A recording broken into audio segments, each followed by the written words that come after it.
Hey, what's up, YouTube? Welcome to Play It Paint Alive. Hope you guys are having a fantastic Sunday evening. Here we go with one of these, folks.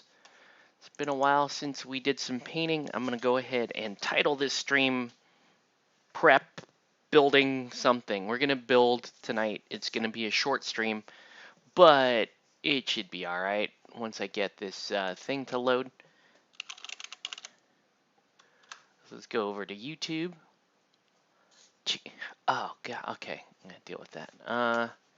Let's go with... So I'm going to open this up. And then, yeah, we're just going to get into it, guys. Hopefully we have a good productive evening. I have not been painting much.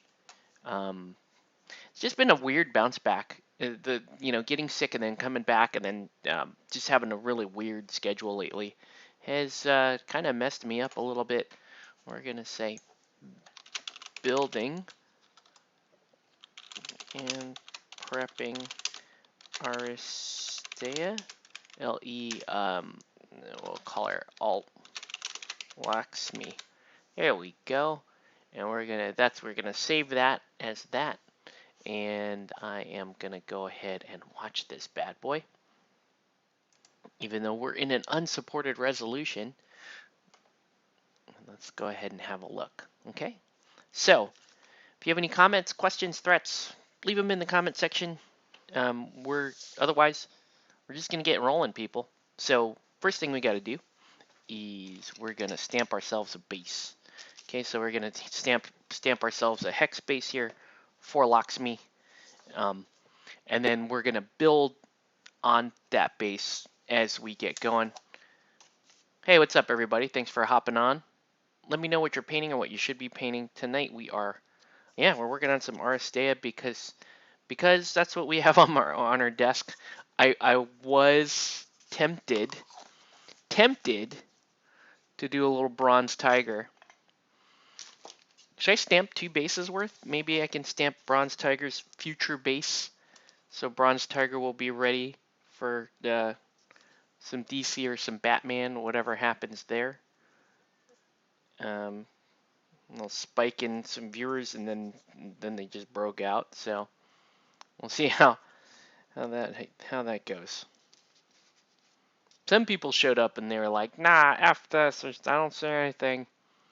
Nothing going on." It's weird. Weird, man. All right. So, and get our epoxy stuff ready. Really, I honestly need to go through and clean out my entire work desk. It is a complete and utter disaster right now. But let's get going. No worries, Nelson. What's up, man? It's okay. No sweat off my back. I'm just gonna paint. We're gonna build. I needed to build this Aristeia Mini anyway. So the time off is I'm gonna do that and play some Ultima Online and do my thing. Let's see. Anyways, yeah, it was cool for the little God tier sort of demo we got today. Was cool. Seemed like a fun game. So we'll see where that goes. It's, maybe we get a little bit more interesting stuff. Huh. I have these. Why don't I just use... I just have, like, bases lying around. Why don't I just use one of these dudes? Why don't I just use that for Bronze Tiger? I could totally just use that. No one will know. Let's just do that. Yeah, let's just do that. That'll be for Bronze Tiger. This will be for the Laxmee miniature. And I'm going to stamp this base. Actually, should actually stamp a second base, but I'm cool. I'm cool. What are you up to tonight, Nelson? Are you just gonna come chill with me here as I build and bullshit, essentially. That could be a thing. All right, we'll do that. Let's use this to like fill other bases that wouldn't normally be viable in this type of scenario. But let's do it. Yeah, you know, it's cool to jump into some games like that. Oh, look at this. I could put Bronze Tiger on that. Let's save that for Bronze Tiger. Yeah. And let's do... Oh, that's not good. And then I'm going to take... that's not good either. Crud. Well, this is just going to be a wasted piece of something. We'll just do that. Thought I had something I could use to fill this with. That's not going to work.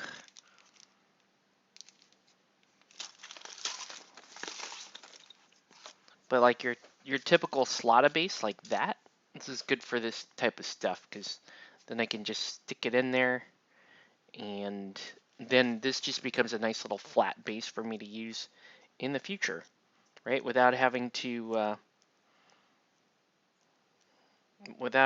buy completely smooth flat bases because they're super hard to get now that Weird stopped making them.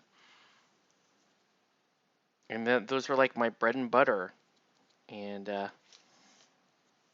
everything I love dies. That's everything I love, hobby-wise, gaming-wise. We're gonna throw a pity party for me. All my stuff dies. All my favorite games die. I'll show you guys. I'll show you guys some of this stuff. So sad. I was looking at there was a miniature competition at CQ. It's that Army Painter miniature competition, which is super fun. And I was looking to put, you know, I was going to enter a miniature, and you know, I was looking at, okay, what are some of the best, because it doesn't matter what brand or what manufacturer miniature you use. And I was like, okay, what are the best? Like, what are the best sculpts for me to paint and enter in this miniature competition? And you know, a lot of the stuff that was like, oh, that's the best, are just like dead games and that kind of stuff. Super depressing. Uh, oh, look, I have more. I could try to do one more. Look at that. I got all kinds of bases here for Bronze Tiger. Bronze Tiger will not be alone. Bronze Tiger, when we do Bronze Tiger, he will be ready and willing, and it's going to be a beautiful thing, folks. Yeah. I said it was, damn it. That's why. I'm going to just fill that with this gray stuff. We lost a little bit there, but that's okay. Just going to let that dry. There, now we made optimum use of that. Look at that. Still had a little bit of material there, so we'll put that in. Yeah. Let's do a little building, and then I'm gonna do a little ranting. Well, I'm gonna stamp this, and then we'll do a little bit of ranting. Okay. So there's that. All right. And because this is an Aristeia base, I do the hex cobblestone. I do this style for Aristeia. A little bit of water there. Right. Let me just stamp the one base. Table for one. And just stamp the shit out of our one base. Okay. There we go. That looks pretty good. We're going to let that dry. All right.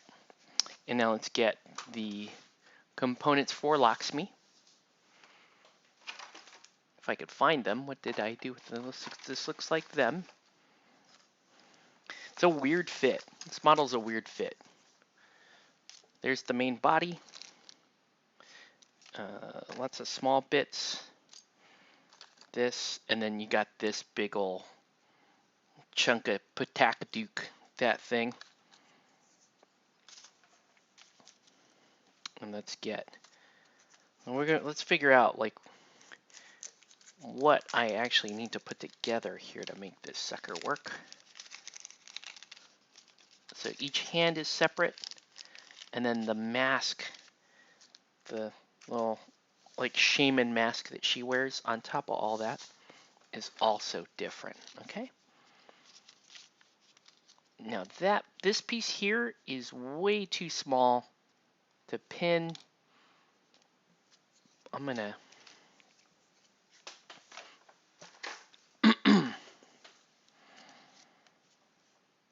I'm just gonna clip these off. Let's figure out how it goes. Okay, so there's a square peg here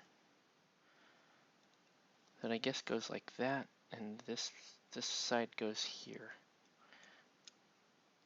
All right. So it's like that. And I just gotta trim this down a little bit. If I wanna use the actual pegs, like the fittings that are on here. Let's just see if it fits, and if it doesn't fit, I will cut them. I'll cut them flush, and then just glue the model in, like the way I would normally do. Yeah, it doesn't look like it looks like these are not going to be flush. I mean, this is super cool. I like this thing, but I don't know. I would just as soon not even have her on it, because it's kind of dumb and annoying, right? Like I could just have the cool miniature on here without the little background. It is quite cool, but I don't know. You guys tell me if you think I should use it. I don't think I should. I think I end up with a much more like viable miniature not using that.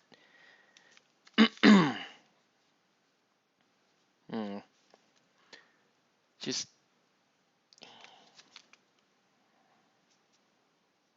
like maybe I just pin her to the floor like that instead of this. This thing bugs me. Okay, then never mind. I just talked myself out of it. We're not using that thing. It's cool. Don't get me wrong. It's totally cool, guys, but yeah. I just want a good, clean looking miniature on the base. That's it. So we're going to cut these flush. We're going to pretend like that's not even a piece. Right? Because if I have to do pinning on these teeny tiny feet, which it looks like I have because the pegs are weird, I might as well just put it on a base that I want to put it on. All right. So I will pin both hands. I will not pin the shaman mask. I'm just going to glue that shaman mask on. Oh man, that's going to make it very hard to paint. And if I take clippers to these little bits of flash, I will most certainly wreck the mask. So the best thing to do is kind of the primitive way we used to clean up flash, is you just bend it a bunch of times. You very carefully bend each little bit of flash until it pops off. The top part of that mask, it looks like it's too strong for that flash to bend off, so I'm going to have to actually clip that little piece. But these little pieces will come off just fine. It's a very cool mask. Maybe I do it the other way. Well, okay. Let's go ahead and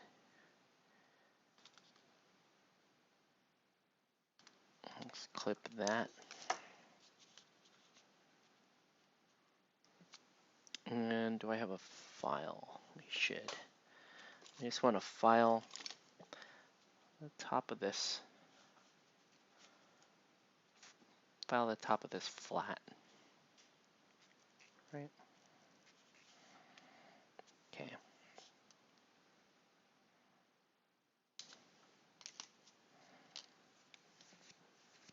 All right.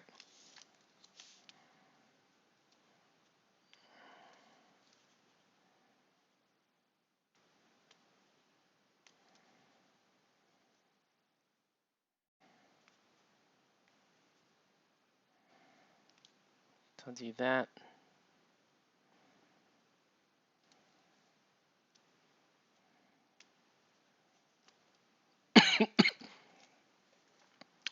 Yeah. So that just, this looks like just a piece of flash.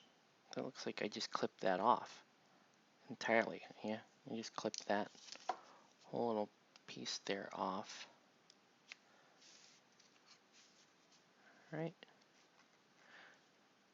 May have been another attachment point, but I took the risk, clipped it off.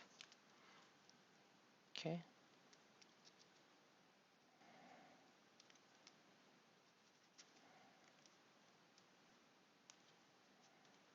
Okay. And then I'm also going to just file this flush too so that I could put a pin in it. Right. And then we'll do this here. She's a little voodoo shaker thing. It's kind of cool.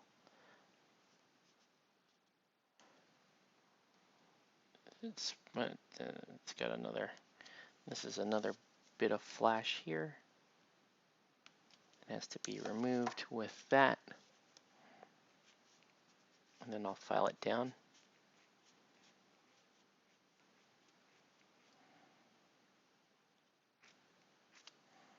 Okay.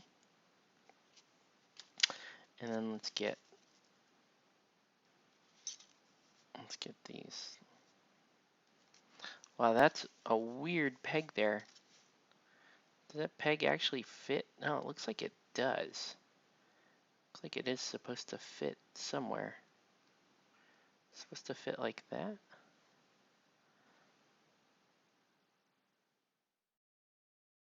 I don't think so. I'm trying to figure out how this goes.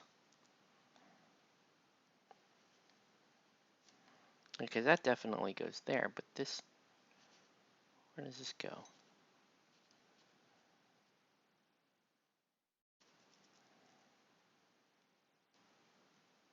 Does that,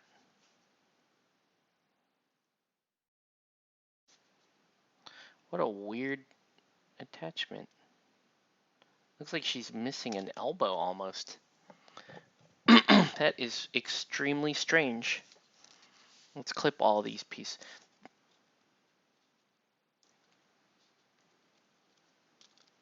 Let's clip all that off. These are always cut so weird. Like sometimes you can appreciate the design, sometimes it just doesn't make sense.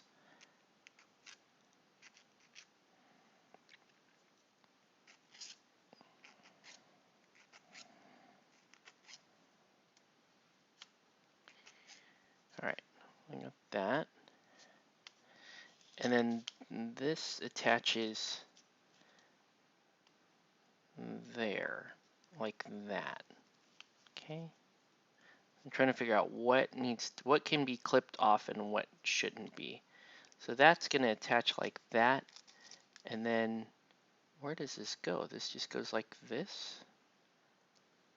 You really have to plan out these Aristeia builds because they're cut just the weirdest possible way.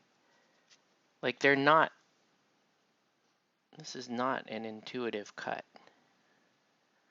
So it looks like that goes like that. How odd. It just doesn't even make sense to me. But it looks like that goes in after this gets glued in. So strange. Okay, in that case, let's just make sure we don't have any weird flash or any weird points here. Okay. And then the other thing I'm going to do is I'm going to pin the foot too. Okay.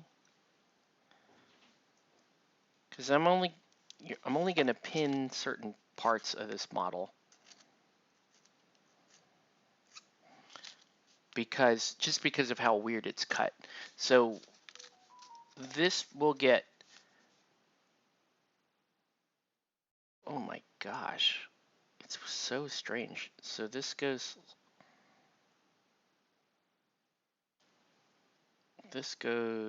like this. Yeah, it goes like that. It's actually a pretty good fit without the pin, but we're gonna pin because this is painted. We're gonna pin. So I'm gonna pin there. I will not pin that. I will not pin. So it's really just, I'm only gonna do 2 pins. I'm gonna do the arm and I'm gonna do the foot, and that's it. Okay. This is very much against what I would normally do.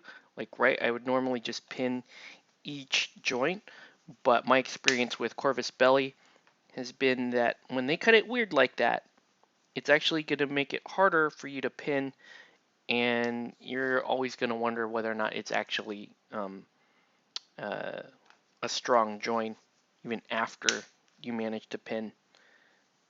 So it's very strange.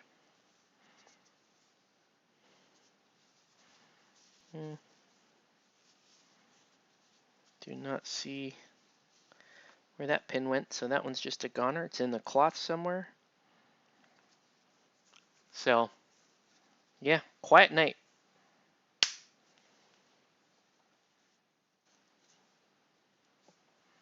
Quiet night, you guys.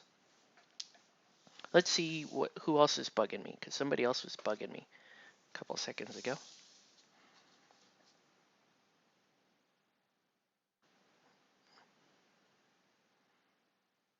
Okay.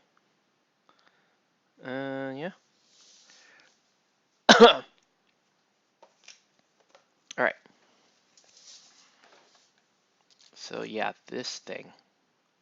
So I have a super teeny tiny little pin vise here. And really got to be careful guiding this in correctly. Because it's going to poke me in the finger just like that. And you get a little blood going. Oh, nothing there. No, I gotta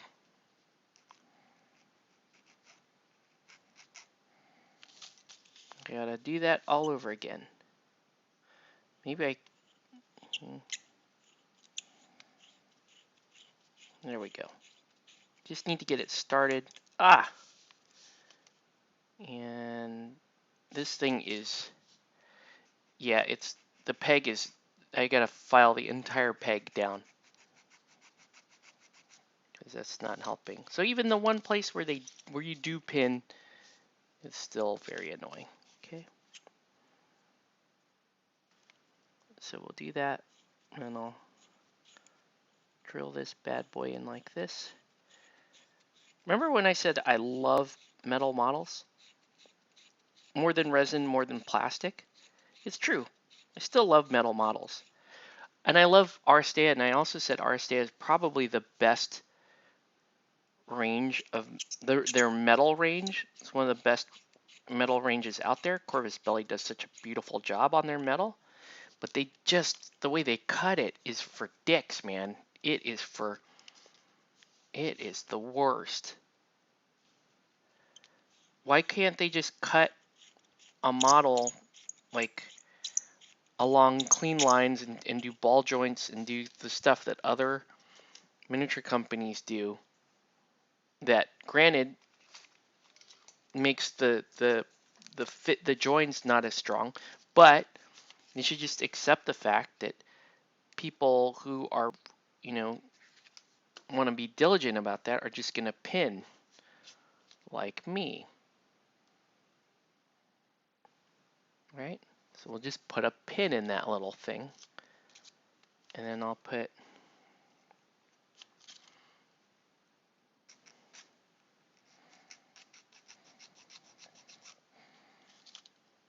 Yeah.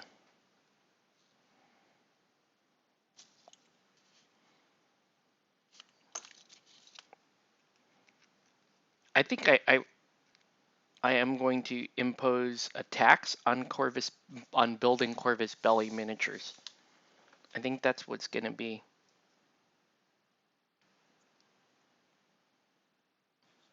Yeah.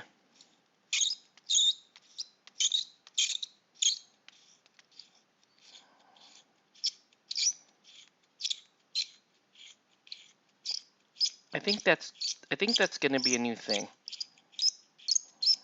I will do a tax on building miniatures because it does eat into your time, and it, you know, like, why should it, if I've got to build that 4-piece metal Soldiers of Fortune kit, that should be an extra setup fee right there. Yeah.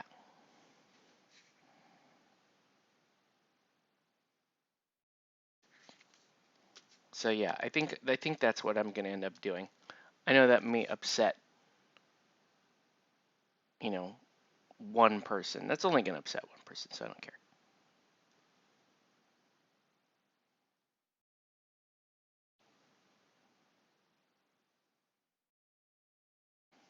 Okay, there. So she has a pin there, pin there. Let's put this in.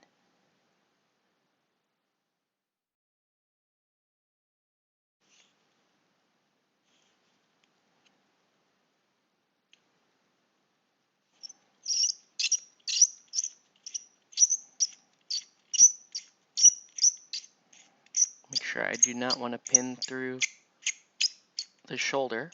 So you got to be very careful about doing this.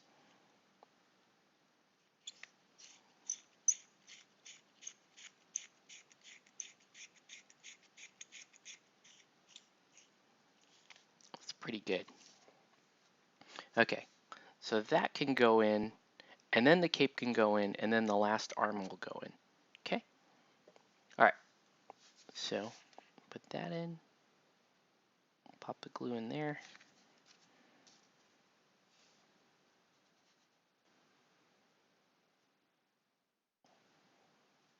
And just pin the arm like that. It's actually a pretty nice pose. Oh, hey, what's up, Shadow Cat? How's it going? Um, so we'll put that in, and then I do not want to pin this peg here. I'll have to we'll just have to glue it in, because it's just such a weird thing. A pin is just gonna make this weird fit even weirder.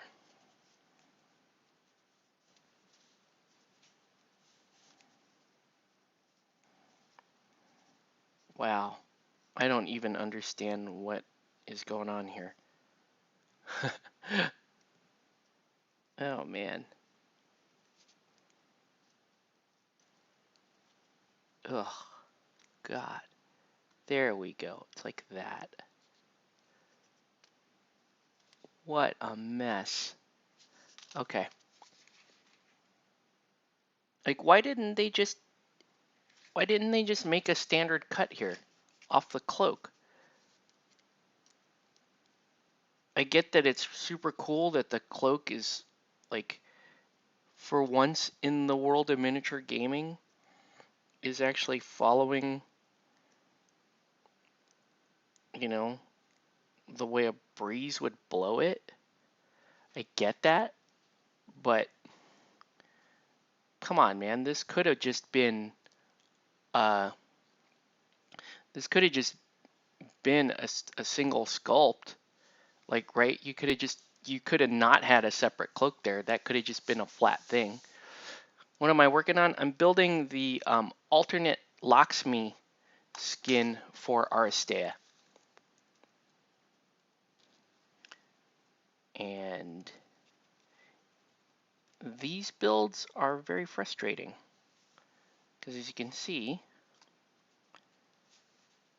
That's just the oddest fit you've ever seen. I'm half tempted to put,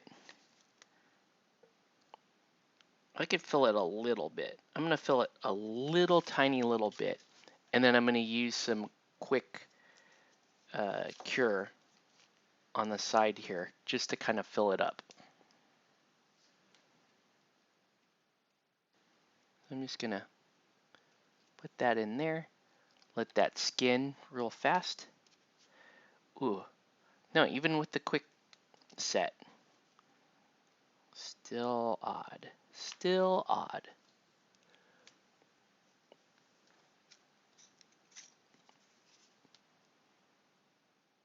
And I'm going to push that down there, push it down into the join, and let that whole thing. Yes, this is a beautiful miniature. Yes, it is. It's a gorgeous, gorgeous miniature. These miniatures are also super annoying to build because of just how weird all the angles are. Like that doesn't even, that's supposed to be part of the arm coming around there. That's just odd, man. Okay, enough of that. So we are gonna put that other arm in. I'm just gonna put this in right there, right? Then I am going to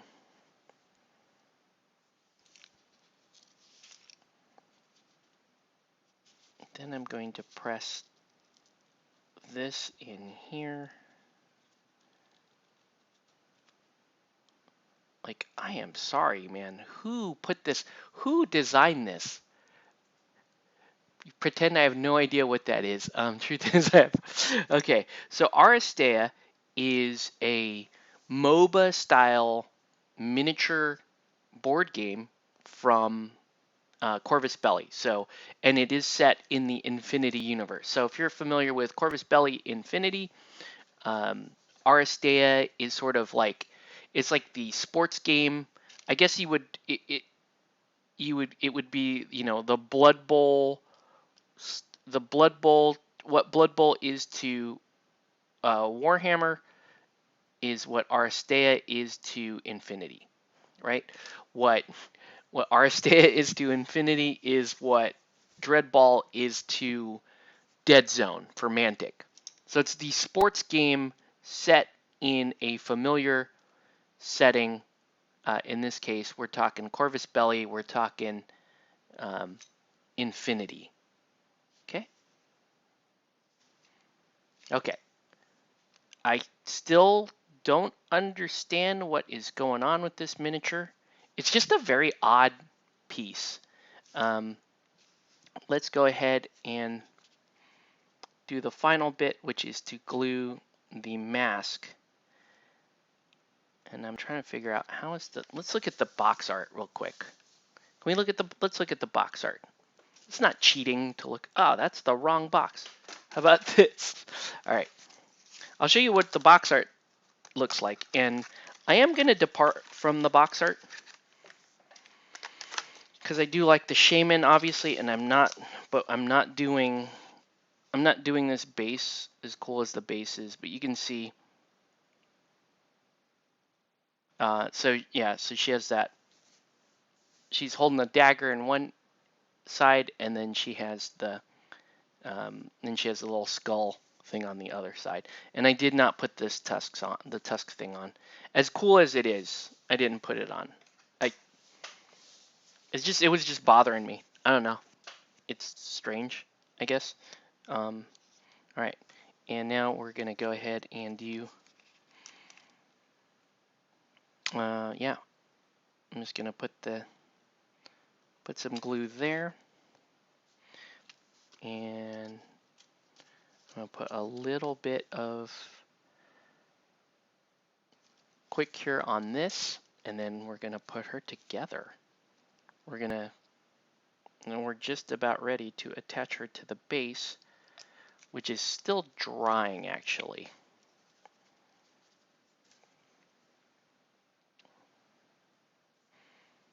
Okay, and yeah, so this would go like, that's gonna go like that. Okay, and we'll let that should set pretty quickly. That is going to be super, super hard to get at that face underneath that mask and all that, but that's okay. And then this is going to go on here. And because this is, I just stamped this base, it's going to be very, very soft. So, I don't know. Maybe I walk that whole thing back and I just paint her on her other base. But the tusk thing is going to be very difficult to paint around, as you can see, right? Because these are cool, but these are going to limit the whole back access to the model. And I hate added stuff like that to a base, especially for a science fiction miniature board game, right? Uh, so yeah, I am gonna just stick her. I guess I could glue her right on the axis, and that would probably give me a little more stability if I did that. If I glued her right there, right into the axis, that would probably be okay. Let's see, folks. Oh, no, that backfired spectacularly. We do not want to do that. Okay. Okay. So that's just gonna be like that. Let's straddle the midline then. So I'll straddle it and go that way. Have you been doing any painting yourself, Shadowcat? What sort of projects, if any, are you working on? I should open it up. Maybe you're not painting. Maybe you're planning out your next D&D campaign. Maybe you're working on your MMO thing. You know, I don't want to limit it to just miniature painting. Okay. So I'm gonna fix this to here, and then we're just gonna glue her on. Uh-oh, and her arm came off already. That was that arm. Yeah, it's so weird. You can't really pin that because it literally attaches below the cloak and just in the weirdest way possible.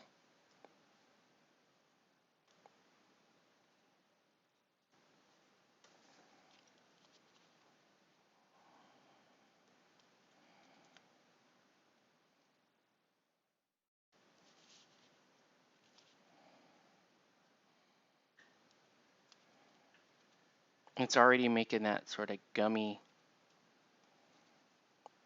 Man, what a mess.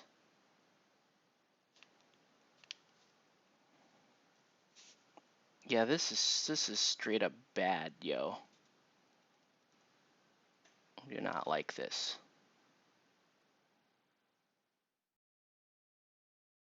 It doesn't fit right.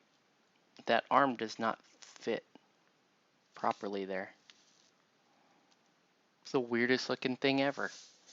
You're working on some street judges.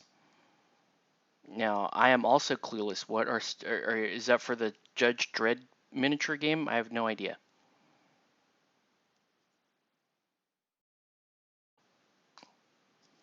What even happened here? Like that doesn't, her arm does not line up. It just flat out doesn't line up.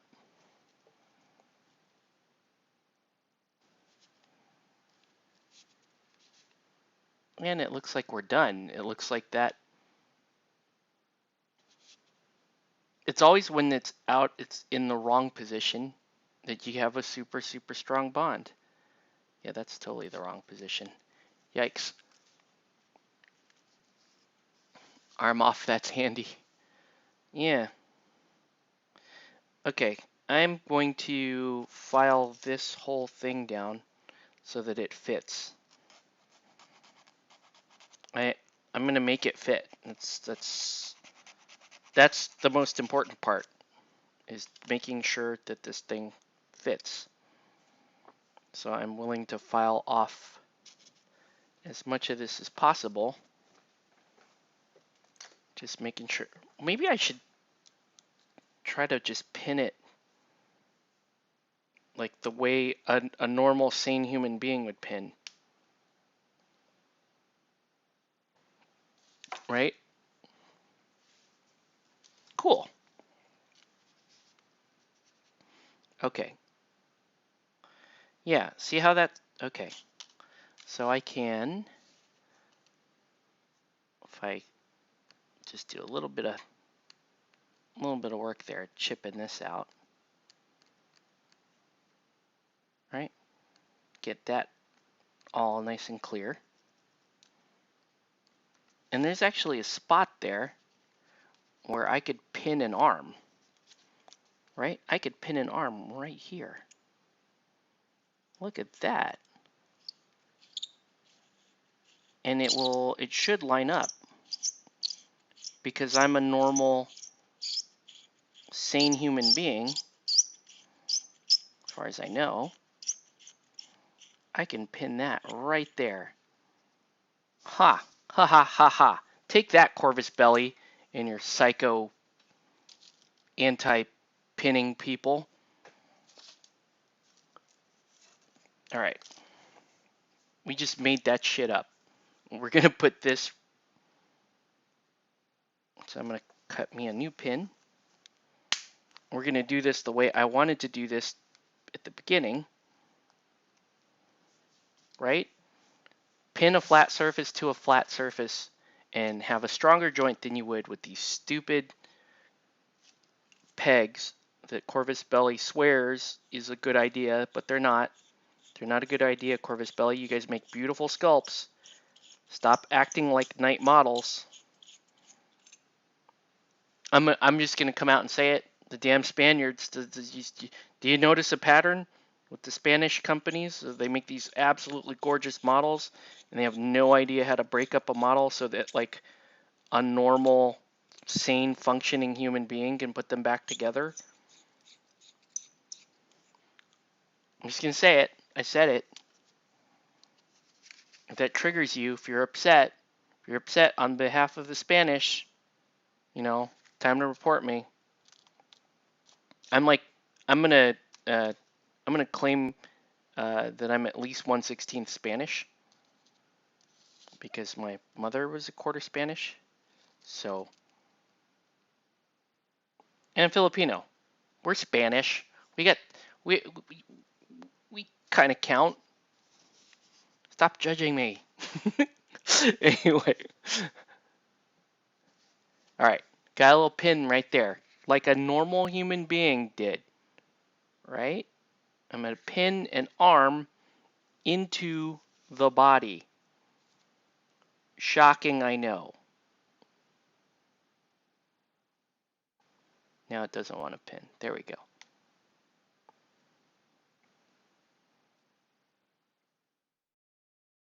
It's actually a better pose, too. Now you got the skull sticking out that way. Yeah, that's actually a better pose, in my opinion. And I'll use a little quick set here to make sure that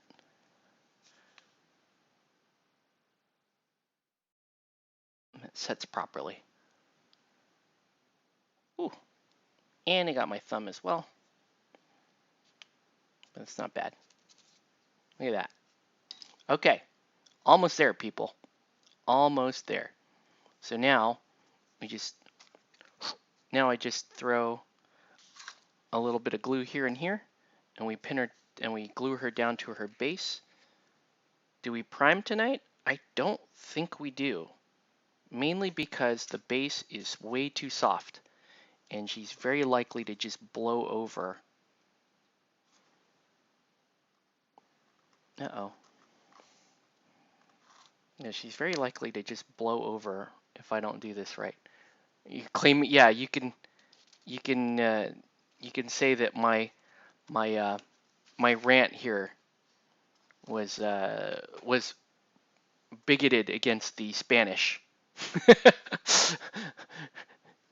Spanish sculptors make beautiful stuff, and then they're also madmen when it comes. It's not the sculptor's fault, actually. It's the whoever is in charge of breaking the model to be kitted. That it's that insane person. I bet they work for Knight and for Corvus Belli because that's insane. But anyways, there's that model there. We're gonna let her dry for a little bit. My son wants to paint this cool uh, Grim Reaper thing that he bought the other day. It was because I'm going to brag and be a proud dad and say my son was student of the month last month because he's freaking awesome. He's a badass at kindergarten. And I took him to the hobby store and I said, pick something. I said, pick something. And this is what he picked.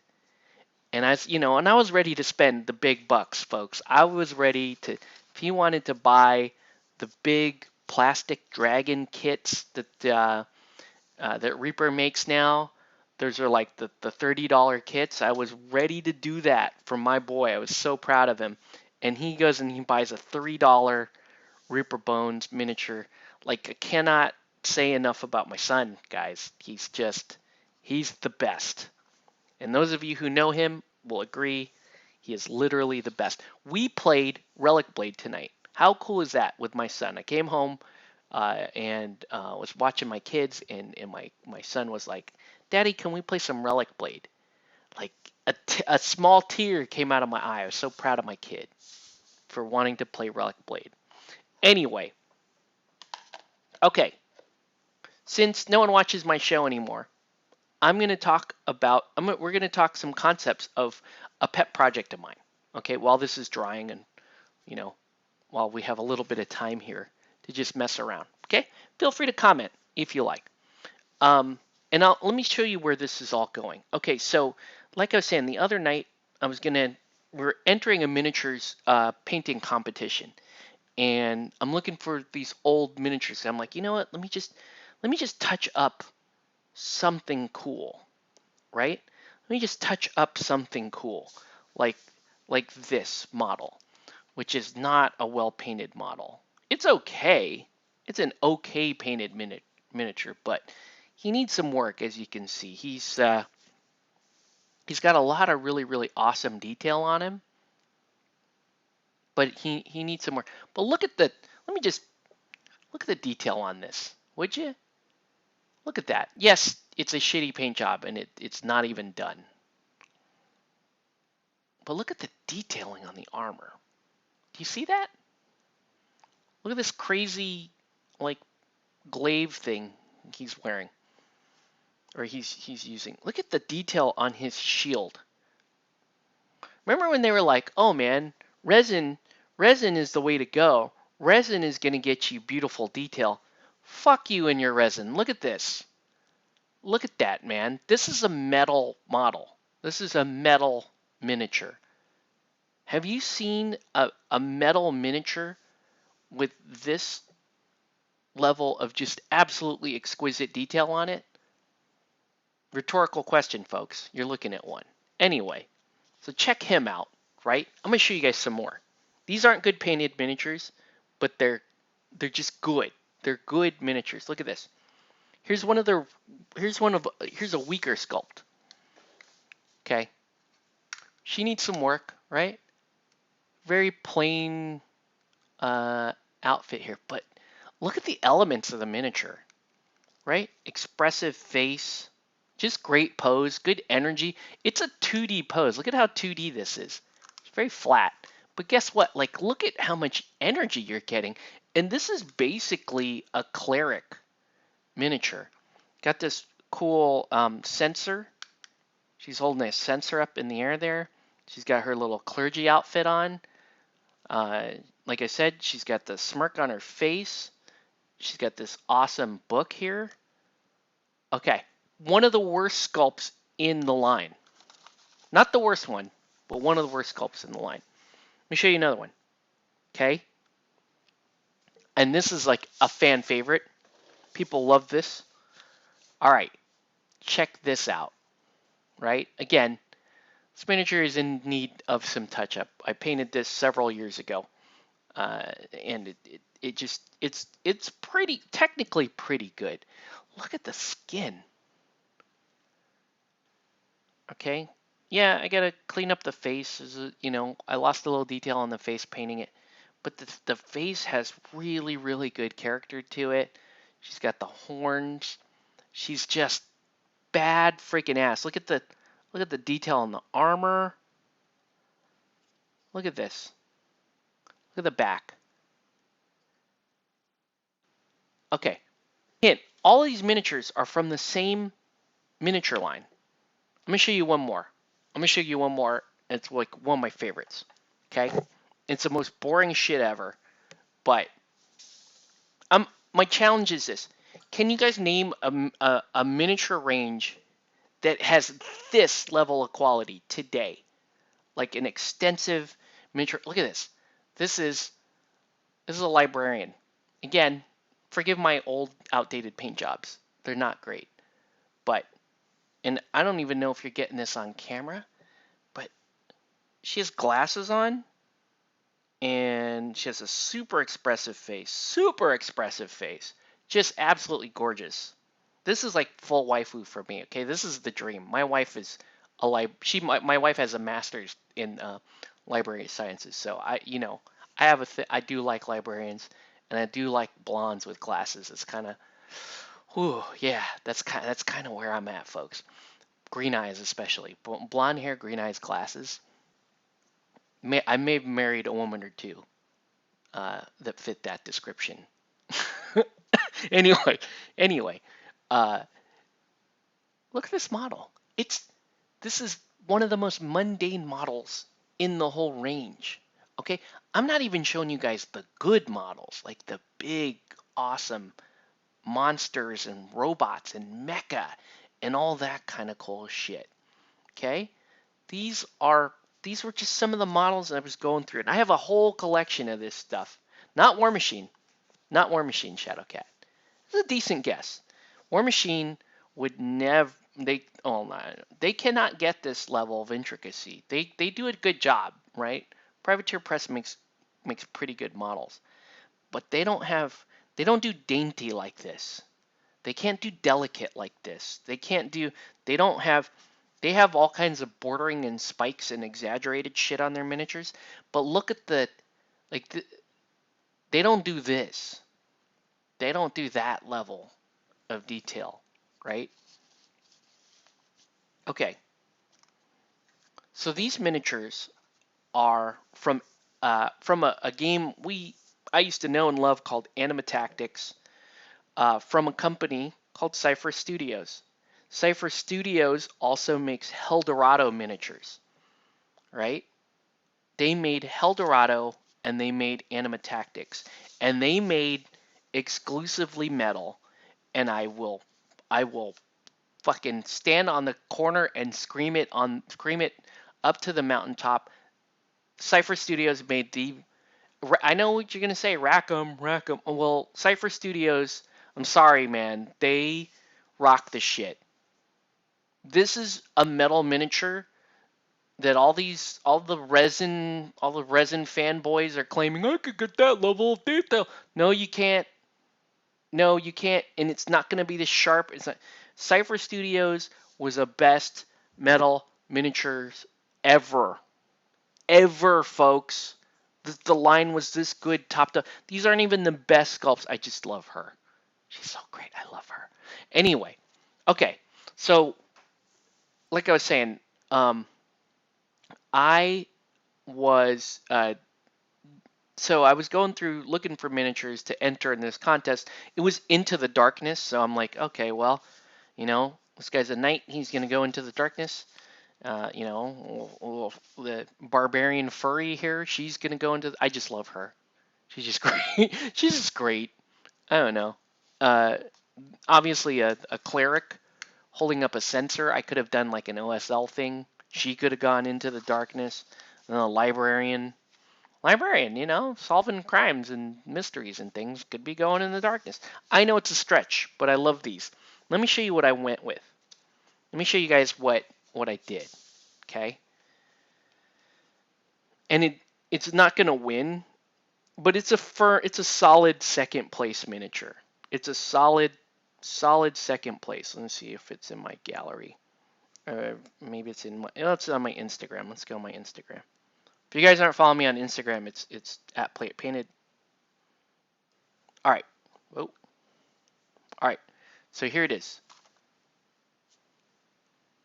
Here's who I went with. Marshal of Hell, right?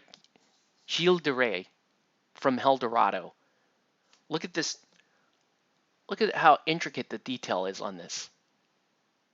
Metal fucking miniature, folks. Metal. Oh, resin. No. Look at that. Is that not badass or what? Cypher Studios, they're GW and all these other, they cannot do this. They cannot do this. Can they do big, chunky, exaggerated detail? Oh, I got a big axe and giant shoulder pads and I have with chains and... Yes, they can do that kind of shit. Can they do this? No. No, they can't. Especially not in metal. Companies can't do metal like that. We're just talking about Aristeia being the dopest. I think Corvus Belli as does some of the best metal miniatures out in the market. But this level of detail is quite good. Don't get me wrong, it's quite good. But it ain't this. It ain't that. Cypher Studios kicks the living balls off of anybody out there. Okay? Anybody. Go bring me your Rackham. I built Rackham. I think Rackham is beautiful. They make awesome miniatures. They can't make this. They can't make dainty. Everyone loves the big giant miniatures. That's great. They can't make it though. Here's I have a broken Eldorado miniature. Is it Eldorado? I don't remember. It's got like, this has like cobwebs and shit on it. I think this is a Eldorado. Yeah, I think this. No, this is not a Eldorado. I don't remember. Is it? No, it's not a Eldorado miniature. Never mind. Everybody looks at like big giant miniatures. I'll show you this miniature anyways. I don't think this is a Eldorado miniature. It's a great miniature. Her sword's broken off, and I was using her for something in Eldorado. I just don't remember what it was because they had some unreleased stuff that never came out. This is Avatar of War. Avatars of War. They made, remember that company? They made an awesome line of miniatures. Anyways, I have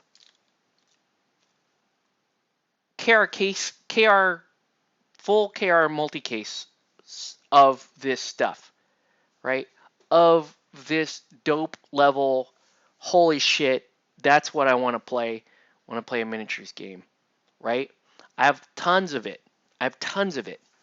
And it's rotting in my closet, okay? And I broke these out the other day to look at them and to, like I said, I ended up touching up that other guy. And it broke my fucking heart. It really did. It tore me to pieces. I'm like, why am I not playing this? Why am I not playing this?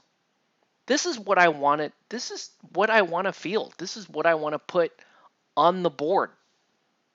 Okay? I don't want to put Space Marines down. I'm tired of these buff dudes. I don't want to put this is a chaos. I don't want to put that shit down. I don't want to put any of that other stuff down. I want to play this. I want to play this stuff. But these games are dead. I could go back. I could break out Eldorado. I have all my cards. I have all this stuff. I could play Eldorado today. I could. It would upset me too much, though. It wouldn't. It would make me mad. Eldorado is a fantastic game. It would. Hey, what's up, Matt? It would make me sad. It would make me sad. So here's what I've been doing on the sly. Okay, just kind of it's been a pet project of mine to I want to build a rule set that's going to allow me to play these miniatures. That's all I want. It's a homebrew. I'm making a homebrew so I can play these miniatures. But if I'm making a homebrew, I want to I want the game to be radically different than what miniatures games are today. Okay, and I've been complaining about this quite a bit. Like, I guess not complaining, but I want to break a bunch of the standard convention of miniatures games, um, because they're great. Miniature games are super fun. It's it's my passion. I love them. Uh, but if I'm gonna make a homebrew game, I don't want to play a clone of another game. You know what I'm saying? I don't want to play a game that seems too similar to somebody else's game. All right. And I started working on this game. I've been started working on my game. It's called Battleground Yokai. I've been working on that for about a year and a half, almost 2 years. Just designing rules. I've gone through 4 full iterations of the rules where, again, I don't announce this shit like it's groundbreaking things because, like I said, everybody and their mom makes a miniature rule set, right? It's like the dudes on the street that open their own record label. You get first edition Batman. Well, Batman's coming out in third edition. I don't know. We'll see how it goes, man. We'll see how it goes. But anyways, I want to play. I want to play with this. I want to play with these pieces. These are good. Look at this, man. Like, she should have rules. She should be running around a board. Why am I running around with inferior miniatures? Just because they make that game. Just because the game is still being supported. I play games with inferior miniatures. Inferior to this level of detail. Right? Why do I do that? I mean, I'm gonna keep doing it, but I also want to break this shit out and play it.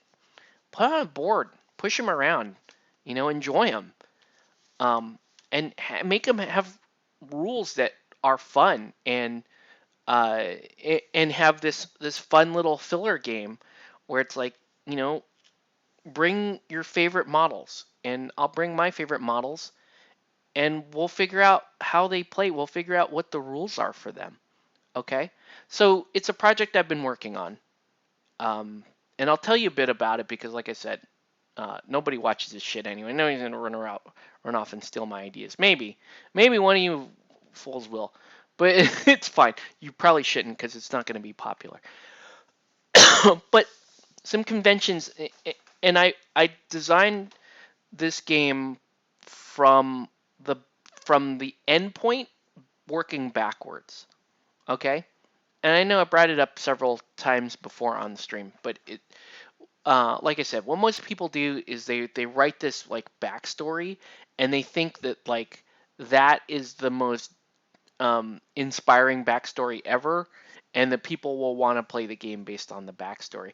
And then they go through and they write these rules, and the whole point of writing rules for them is about um, trying to come up with like the next big thing, right?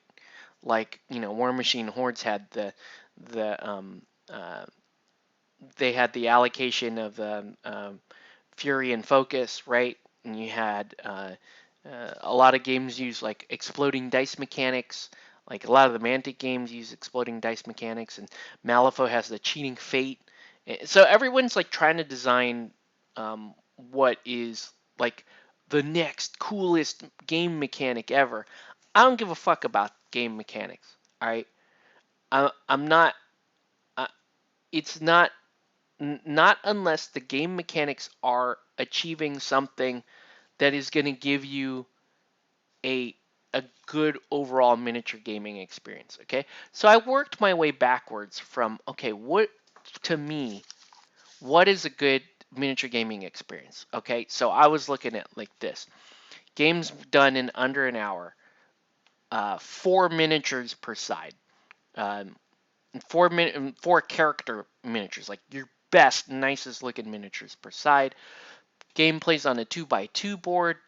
Um, you know, very very simple core mechanics. You can and you can finish your interactions very quickly, uh, and then alternating activation. So I went down that list and I said, here's what, with it, like, completely agnostic of what the game setting is or anything like that. Here's a good gaming miniature experience. I was like, like, fuck the background for a second, right? Oh, you could write a grimdark future. Great, good for you. Yeah, wow. All your guys are Batman in your game again. It's this big incel fest. I get it. Fuck that for a minute. Just look at, when I'm done with the miniatures game, how am I going to be happy about that miniature game experience? And like I said, I worked my way backwards. I played in, like, I want to be able to say these things. Oh man, that was so cool. We finished the game within an hour. Oh wow, it's great to only have to play on a 2x2 board. Oh wow, I I can paint 4 miniatures. And I can paint 4 awesome miniatures. I'd rather paint 4 awesome miniatures than 35 like halfway shitty miniatures. Okay, and I did that and I worked my way all the way backwards. And I added some things that I thought were gonna make that would make this game different than your typical miniatures game. Okay. So one of the big things there is this. Most miniature games rely on removing the other player's miniatures. Okay? Think about that for a second. That is a core staple of any miniatures game. Even if you're talking Guild Ball, even if you're talking Blood Bowl, even Malifaux, those games still rely on attacking, taking damage, and often removing an enemy miniature. And I was like, that's cool, but that also sucks. Like, I don't want, if I painted up 4 awesome miniatures and we're gonna be done in an hour, the game shouldn't be decided by me removing a quarter of your forces, like in the first turn. Oh, boom! I shot you in the first turn. Okay, your guy's gone. Like, that's not a good miniatures gaming experience. And I know a lot of miniatures gamers love that shit because it's combat, right? They want that action. They want action. They want it to be able to. And I still, so I was working on a way that you are doing damage to an opponent, but not damage in the sense that you're intending to remove the miniature. Damage in the sense that you're trying to neutralize the miniature or prevent the miniature from either getting to where it wants to on the board, or completing an objective. Because if you did that, if miniature gaming is really about, when it comes down to playing a miniatures game and winning a miniatures game, the main factors are things like the final position in the model. And that should always be a thing. The final position of a model should always be part of a victorious condition in playing a miniatures game. Removing a miniature is often also part of that victory plan. And we can change that, though, because we can make it more about what you did during your activations to neutralize this miniature, to outmaneuver that miniature, to score your objective with your set of miniatures before the opponent can score theirs, possibly even remove their ability to score some of their objectives, right? So this game is based on that. And damage designed to is designed to thwart your opponent's ability to make attacks and that kind of thing. And I don't call it damage in the game. I call it impairment, right? There are going to be, in this game, there are characters, you obviously you have combatant type characters that whose goal is to try to inflict impairment on other miniatures. So you got beaters. You still have beaters that run around and do that kind of stuff. But there's another type of effect in the game that they almost play against each other, right? So I have the terms I'm calling them right now are impairment and affinity. Okay, affinity is the opposite of impairment, right?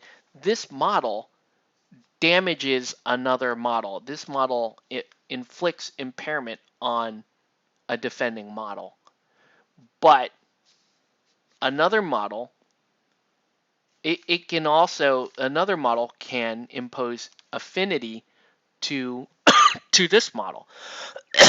And affinity is almost the opposite. It's almost like, wow, I like you way too much to hit you. Like so there are going to be models in this game that work better on working the affinity mechanic versus impairment.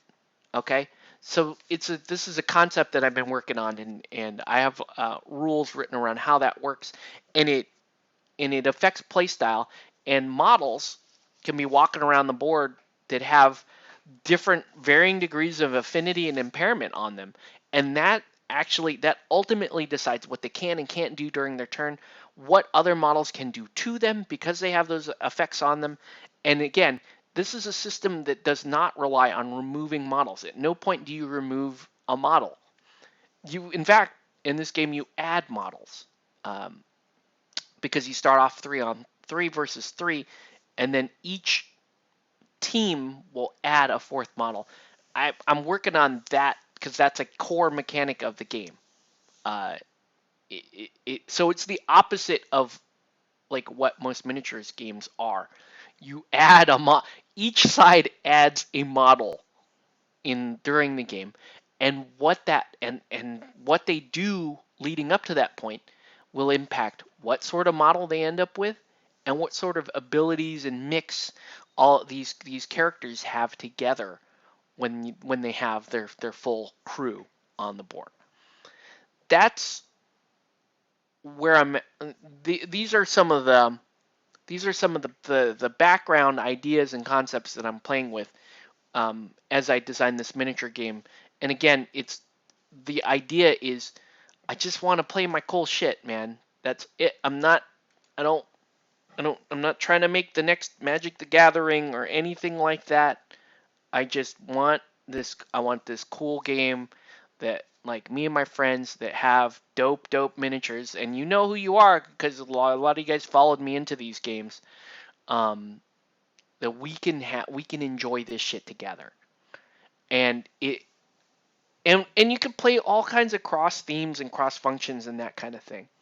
Okay, uh, there are some people that are interested in trying out this game with me. Um, and I'm almost at the point where I can put together a full demonstration of the game, like with some preset characters and that kind of stuff. Uh, so, stay tuned for that. I'm not gonna. I don't know how much coverage I'm gonna do on this channel for that. Like, I don't know if it's even anything anyone would be willing to watch. But that's the idea. I'm gonna take a bunch of my dope dead miniature range pieces, design a game for them, and then we'll try it out.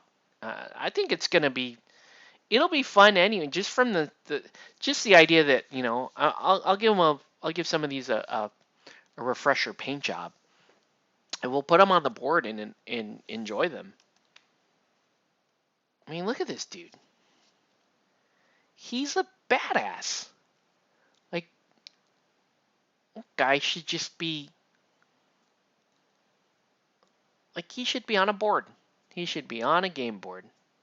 I may end up repainting this guy entirely because it looks like I was half done with him and then stopped.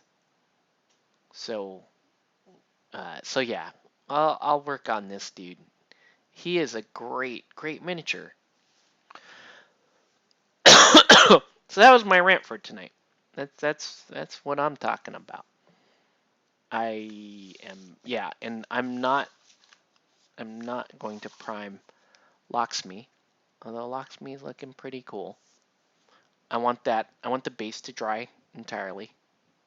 Oh man, I gotta show everybody what Nelson got me. I'm gonna say it's his Christmas present for me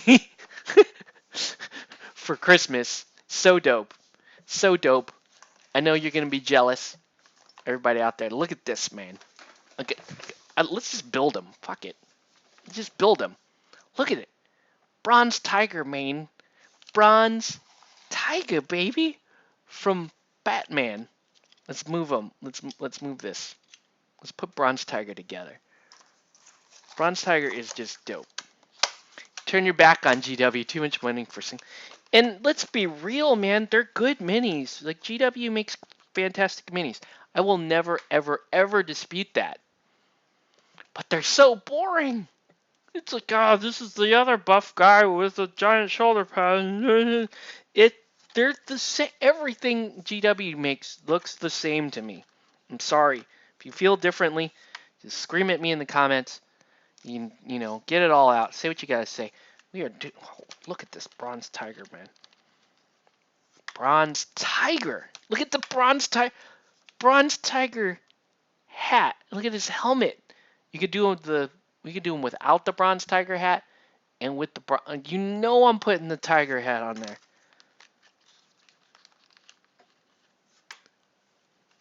Man, did I just? What did I do with bronze tiger's card? Let's look. Look at the bronze. 85. Okay. Let's look at bronze tiger. Look at that thing. Look at the bronze tiger hat right there. Rival Batman. So you can't put him on. You can't put him in Brave and the Bold. Uh, Close combat master, counter attack martial artist, martial expert, offensive defense, reinforced gloves, nice. Takedown and the professional. Look at him go. Look at him go. Strength 3 plus, willpower 7. This is top tier stats, man. This is top flagship specs, bro. Look at 5 attack, 5 defense. That's hotness right there. That's Catman level. You know what I'm saying?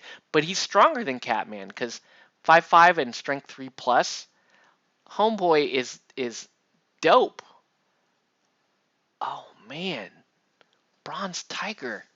Why did they make well, Bronze Tiger gonna be running around with Catman? Okay, and then they did Tactical Rock because they're dicks. That's just awful. Night models, stop that shit immediately. Stop it immediately. Can I fit him? Let's find out. Can I put him? He's basically going to span. How about this? Yeah, I can put him on that. I'm going to clip him off this because this Tactical Rock shit has to go. You have Nightfall Batman mini? I painted one of those, I think. I think I did. One of these locals is running around with that mini. What did I do with my clippers? Piece of trash. Ugh.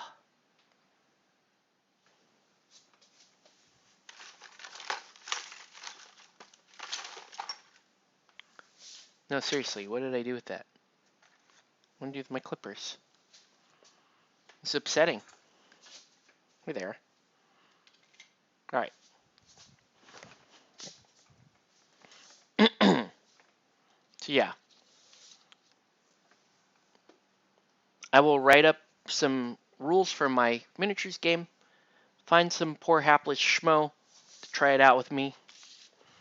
And then, collect some feedback. But I'm looking for, specifically for hapless schmoes that have dope minis that they may be interested in. Because then, because the idea is, because it's a homebrew, we would work on rules for minis that you wanted to add. And the rules are very clean. I mean, they're very, oops, I messed up his heel. They're very streamlined, so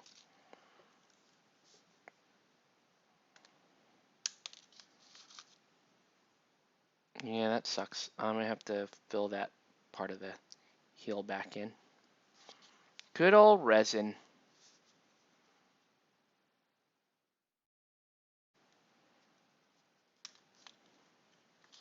You guys know I hate resin minis. But I do love Bronze Tiger. Don't be that schmo. Rad. Yeah, dude. We'll try it out. We'll see if we like it. You know? And if it's dumb, we just don't play it. We just lost half an hour to an hour of our time. Not a big deal.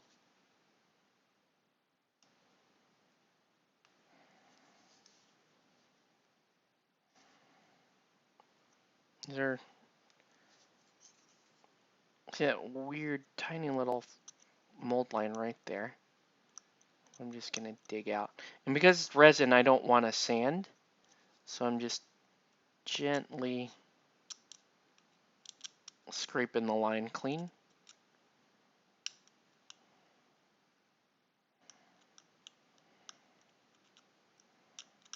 All right. And we'll get this ready.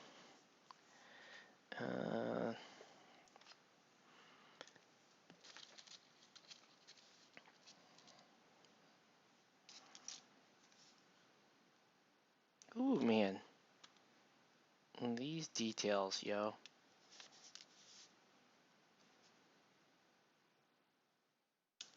Okay. And then what do I do with the...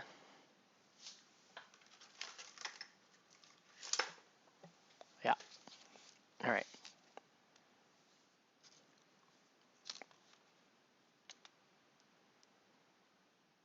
But yeah, don't get me wrong. I'm not trying to make like the next biggest thing.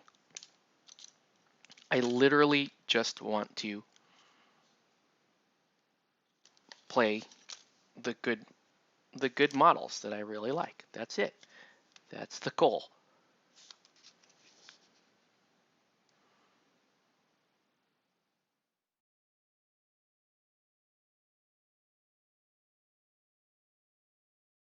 I've played a lot of miniature agnostic games before, and I've never really enjoyed them because they all still sort of fell back into a mold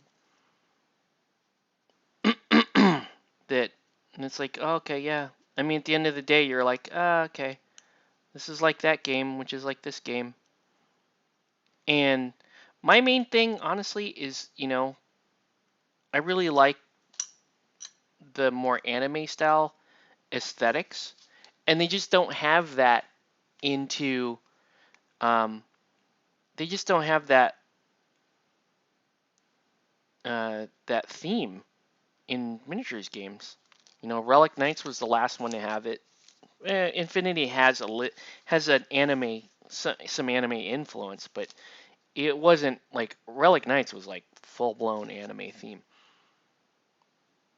But if you're still waiting for that game to come back, well, I got some news for you. No, it's just not gonna happen, yo. Anyway, let's get this Bronze Tiger put together. Uh-oh. Come on, Bronze Tiger.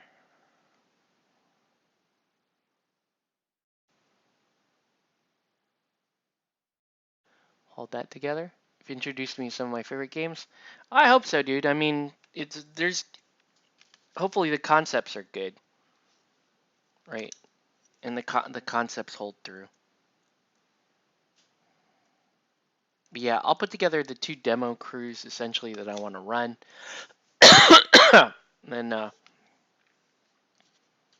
yeah, and we'll put together, and then just try to find some time to play it.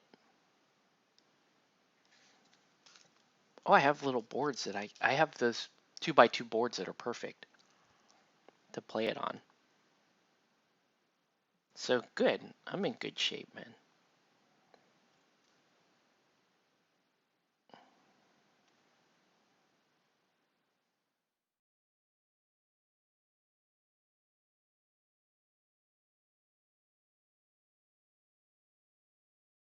Just gotta hold these together.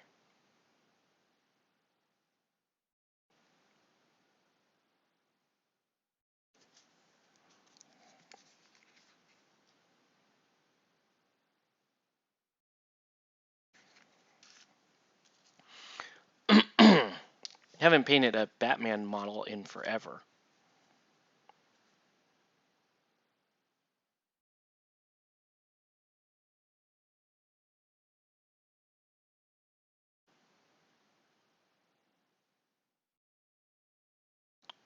I still want a Zatanna miniature.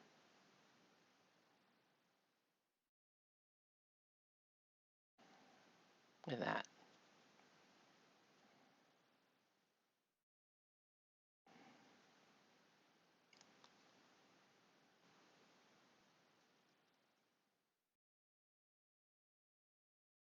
Whoa. Wow. Resin also does not like sticking to itself. You think like your glue isn't working until it touches your skin. Then you're like, yeah, the glue's totally working. Okay, so it's like that.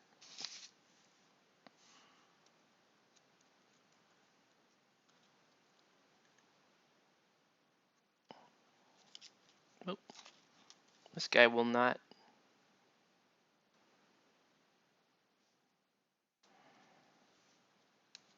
Yeah, he does not want to stay on that. How about if I use this, which gives me a little bit more room here to work. Yeah, that'll work.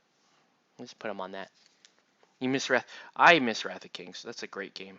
Wrath of Kings was a great game. Still got my armies. That's a game that, despite being a dead game, we have so much. We have so much for that game that I still think it would be worthwhile to break out and play. I think it's a great game. I think it's the best uh, skirmish war game out there in terms of rules. I love that it just completely destroys a number of conventions. In fact, the single die roll on defense chart system is a system I'm incorporating in my game. Uh, Characters have defensive charts, so just like Wrath of Kings, but it's not a D10 system; it's a D6 system. So maybe that's weird, but it will make things super fast, right? So when Model A walks up to Model B and interacts with Model A, they roll a certain number of dice. You look up what happens on the defense chart. You apply some modifiers afterwards, and hint, you can spend affinity at this point to sort of like reduce reduce attacks and that kind of thing. You can also gain affinity at this point.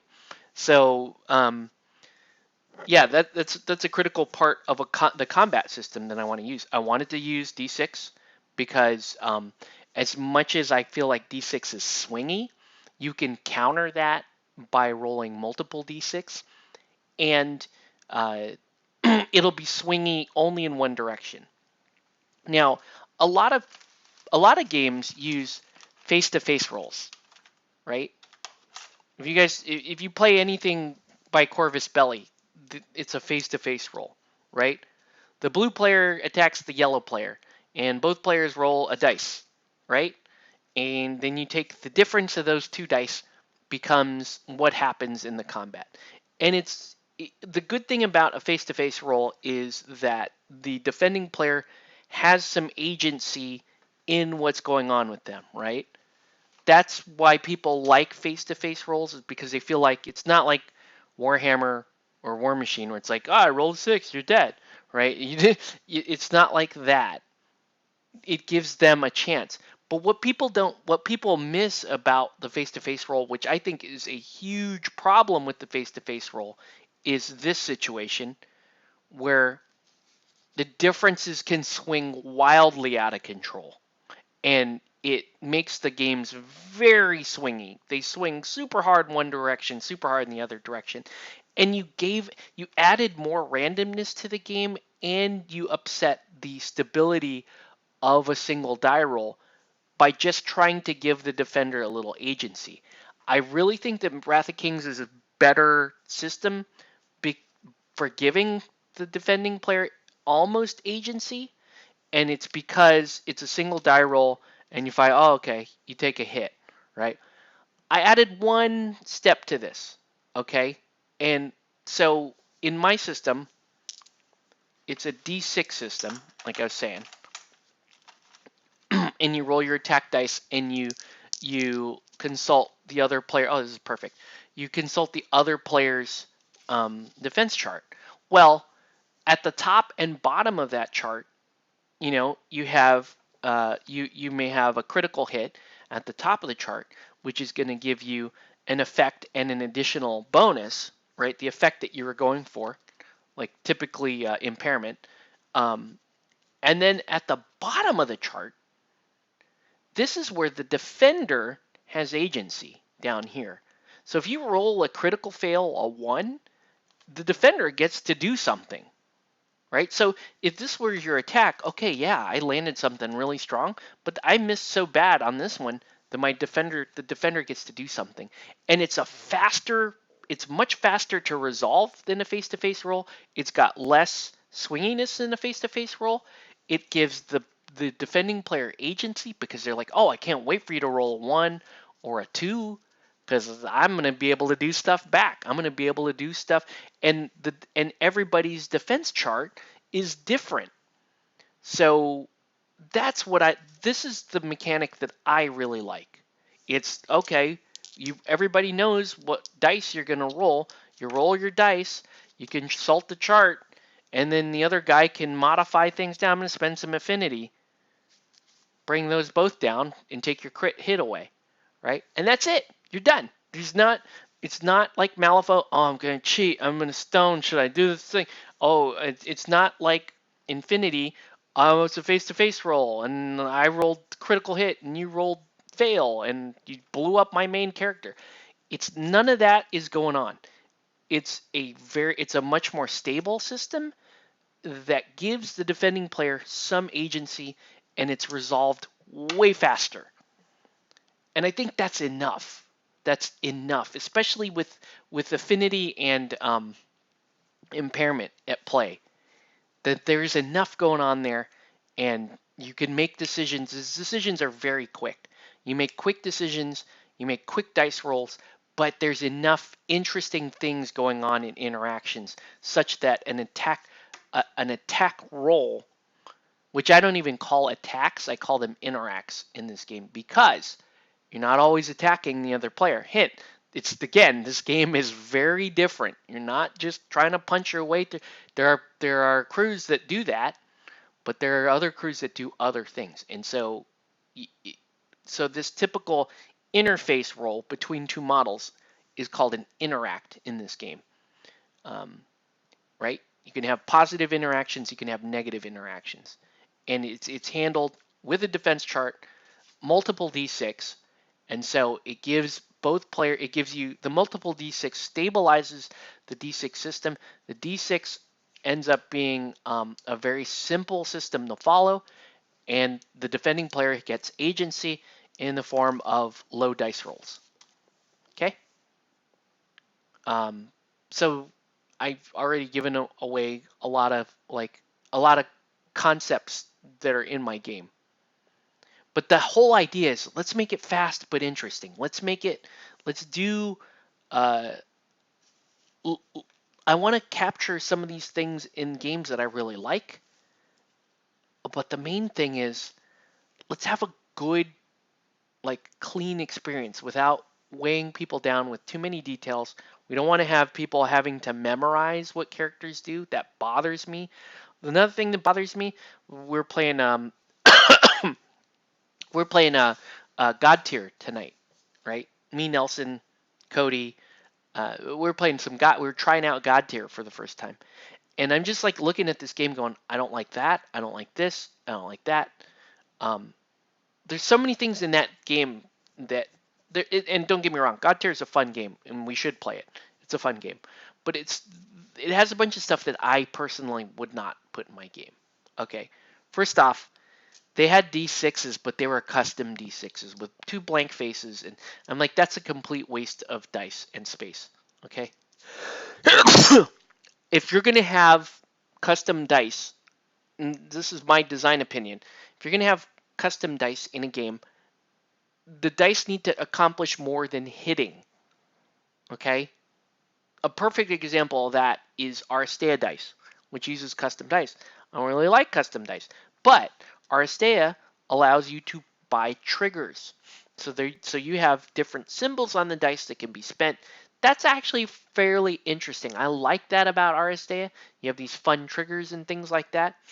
I would even, in my game, oh, but what do I hate about Aristeia? I hate that it's an opposed roll. Hate that it's an opposed roll. What I would do with Aristeia, because that's stupidly swingy, what I would do with Aristeia is something kind of weird. I would allow the attacker to roll their custom dice, but I would allow the defender to spend those special symbols on their triggers rather than the attacker spend it on their triggers. Does that make sense? It's so all or none in Aristeia when you roll. When an attacker rolls super high, defender rolls super low, right? And the attacker's like, oh, I kicked your ass and I get all my cool triggers, right? I think it should be the attacker rolls their dice and defender, before anything happens, the defender's like, I'm going to spend your special symbol here to give me this. And then the attack goes through and then, and then that so on and so forth happens. I think that would be better. It's only one person rolling dice. It's not nearly as swingy, and it's over faster, right? You still get that interesting level of interaction. The defender is still very much invested because they actually want you to roll certain things. I think that's interesting, right? It's one of the things I really liked about Wrath of Kings too. Is and it was Matt remembers it's one of my favorite things, right?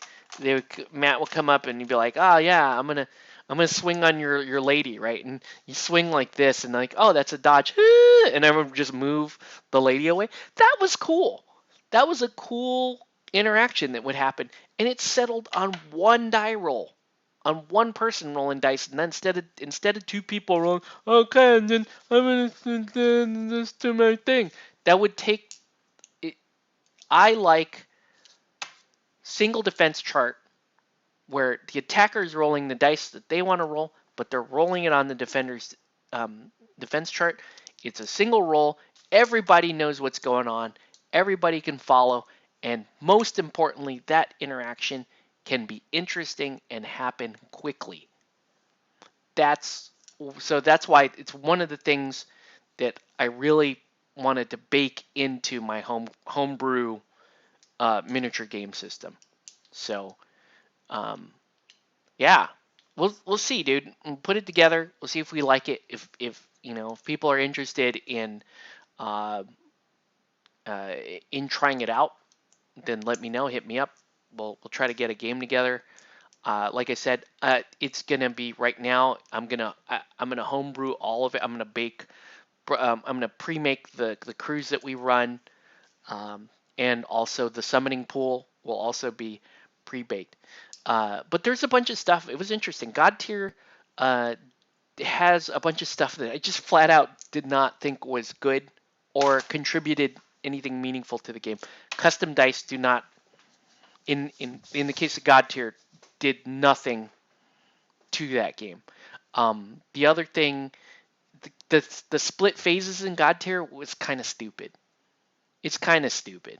The plot phase, you do a plot phase where you go, I go, and then we do a combat phase. That's kind of dumb, people. It's kind of dumb and unnecessary. Then you got to flip your card over. That's another thing that I hate. Okay, I Malvo has these like gigantic rules upon rules upon rules on their cards, and you got to flip them over, and you got to look at all this other stuff. Does it make for very, very interesting characters? Absolutely. Yes, it does. But I'm playing a miniatures game, man. I want to have. There's another thing I like about Aristeia. Everything your character can do is on one side. You don't ever have to turn that card over. You always know. You can always see everything you need to see on that front card, right? It needs to be like that. It needs to be like that. I know I love Malifaux. Hey, I got mad love for Malifaux. I love that game. Guild Ball. Mad love for Guild Ball. But I do not like having to flip a card over. I'm sorry. I don't like having to flip a card over to, oh, and then you can do this. And I don't like that. Because you can make your characters interesting. I believe you can make a character interesting enough and easy enough to follow such that, one, people don't have to memorize all the bullshit that your character can do, right? Two, you shouldn't be losing game time, flipping back and forth, going, oh, well, do this and do that. That's terrible. Um, and like I said, God Tier had that weird plot. It's just dumb. Just come on. Like, streamline the game, make it nice and clean.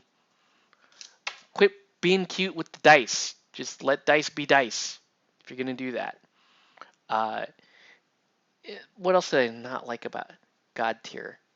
I liked God Tier. Don't get me wrong. I know I'm just picking on God Tier because it's the latest game system we looked at, and I was comparing it. Um, oh, God Tier just had a lot. It just had a lot of bits to it.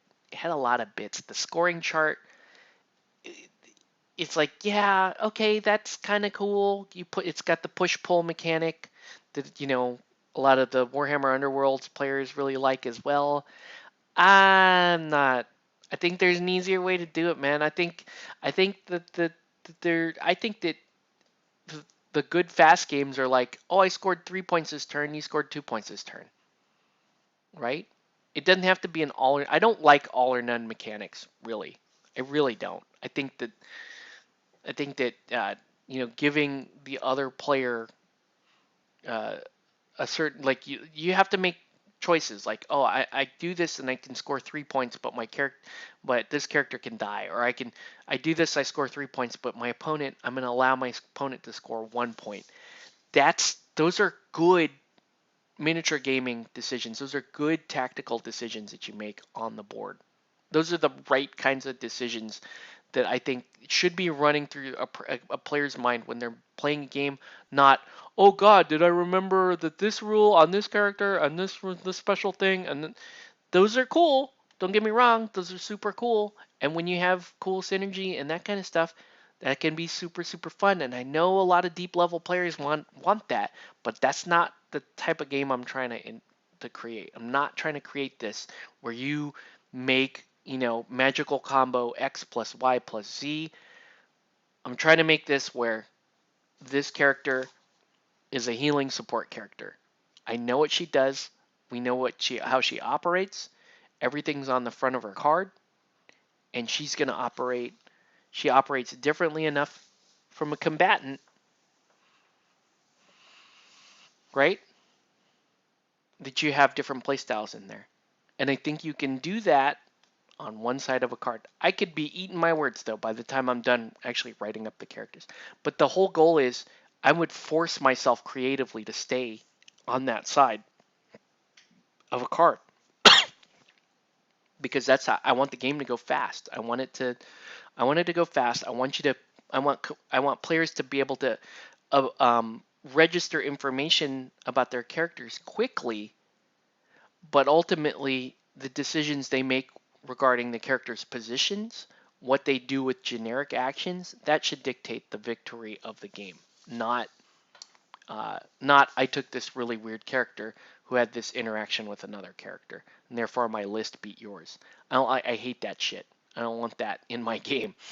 Anyway, I know I've been rambling for a while, and we haven't been painting or anything for a while. So we're just gonna call it. We built some miniatures today. That's all we did. We built this city on rock and roll. We